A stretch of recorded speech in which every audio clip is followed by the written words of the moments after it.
G'day guys, bit of a retake. There's been a revision on my previous video.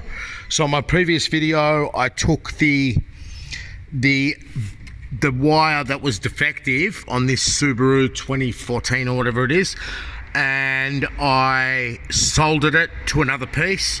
The current draw didn't handle the current draw, and the connection began to fall apart no matter how good I did it. I guess this copper wire, as I explained, it is coated, and then I just came up with this. This is a far better solution with the screw, and make sure that on both ends of this, what's the word when you just add solder? So I've soldered this. That's not the most important thing, but here on the other side, I've tinned, is it called tinning, or I've dipped it in solder and then crushed it with the screw, because it does carry a bit of amps, obviously. And you can see the previous video for this fault. So Subaru want to change a compressor.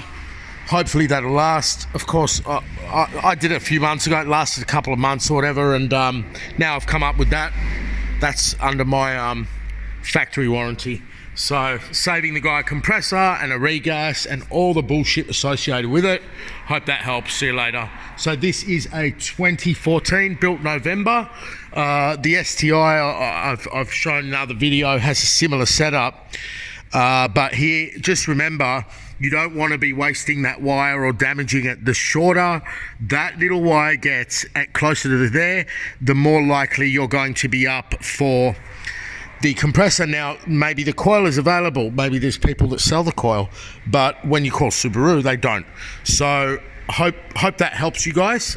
Just be gentle. Okay, bye.